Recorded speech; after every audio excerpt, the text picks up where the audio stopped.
I'm Jaya from Foodaholics, and today we're cooking Kobi Muthia, which are transferred into cabbage balls. So it's shredded cabbage in lots of spices and fried, shallow fried.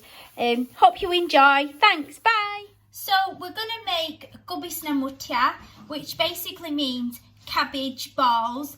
So it's grated up cabbage, which sounds weird. I know most people don't like cabbage, but it's a good way of using cabbage and getting your kids to eat it. So this is it's a small cabbage in half that I've grated.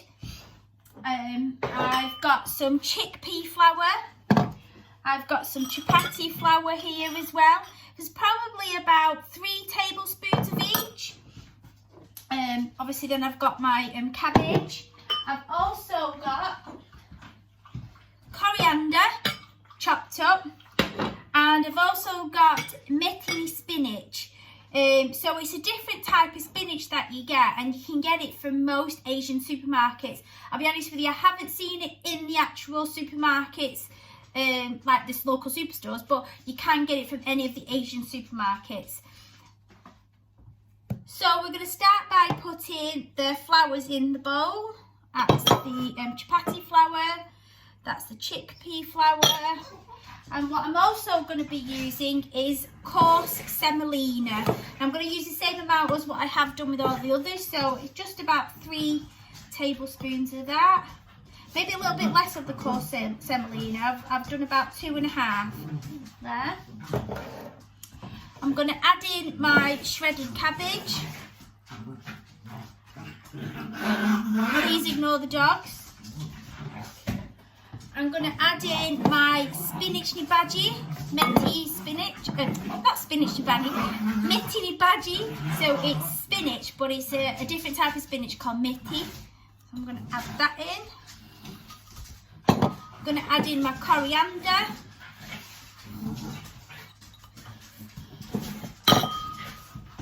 I'm also going to add in garlic, ginger and green chilies. I'm going to add all that in as well.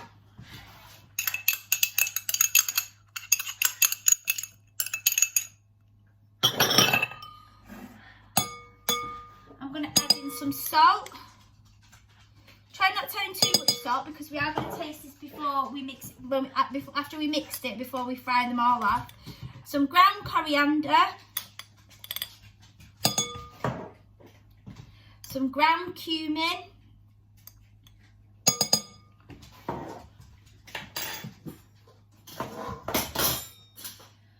and I'm also going to add in some turmeric.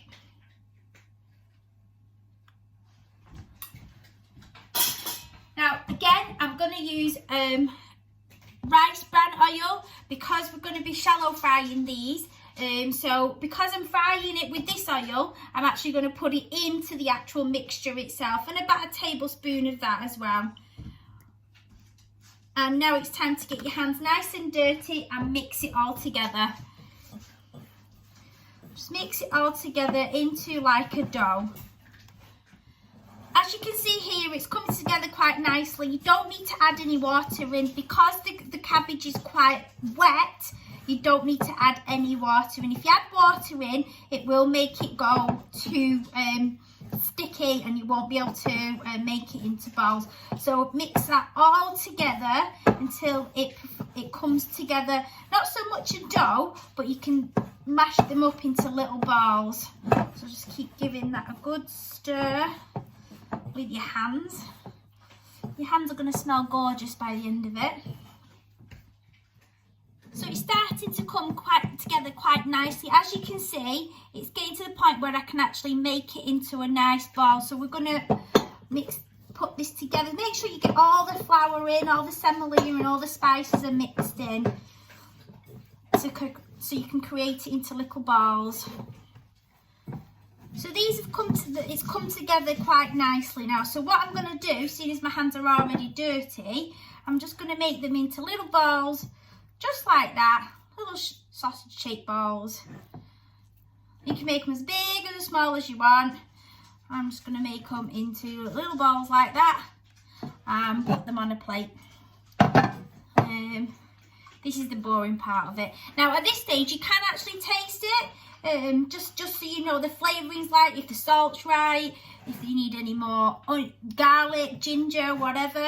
Just give it a quick taste, because once you've fried them off, you're not going to be able to obviously change the flavouring. So just little balls like that on a plate. So all my balls are nice and completed there. As you can see, all nice and stuck together. Now you can actually use plastic gloves to do that. It's just that I was only making a few amounts today, so I didn't bother. So yeah, there's your balls there. So now we're going to fry them off.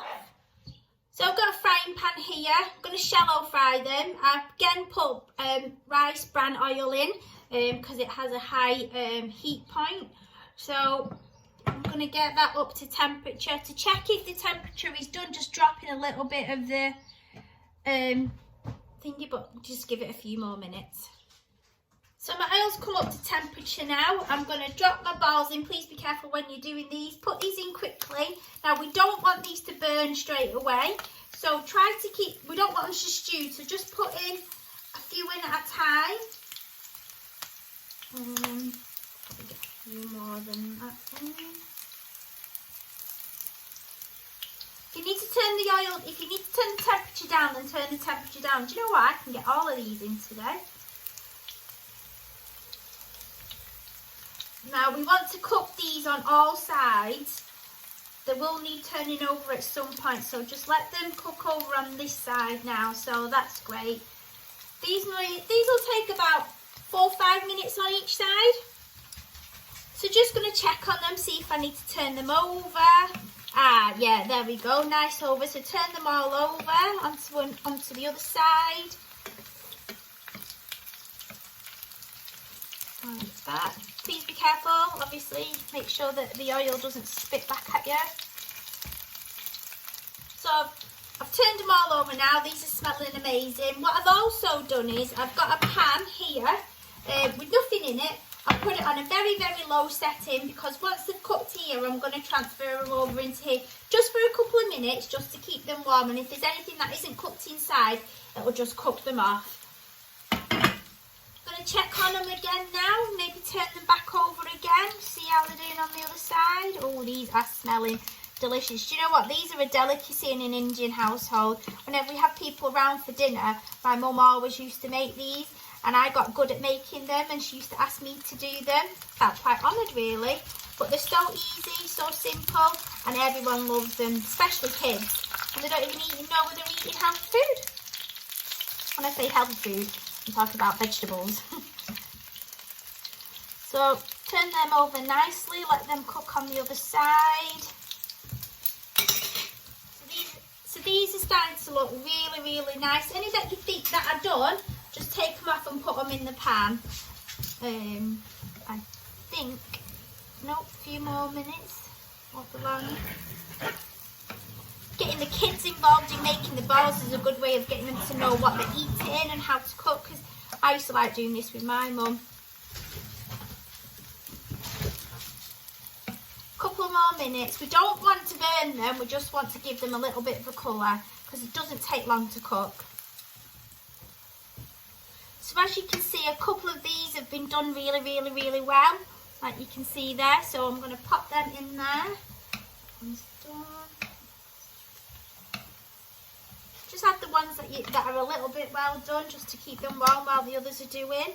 And put the lid back on. So mine are all cooked and in the pan. So I'll put them in the pan. I'm just going to give them a little bit of a shake. Only a little bit. And just leave them on there for a couple of seconds, just to, if any that are not cooked inside, which they are probably all cooked, but any that aren't done, then just gives it time for the dough to cook. So I'm going to switch it off now. They're now done. As you can see, they look beautiful. And there you have it. Kobi Muthia cabbage balls. Thank you.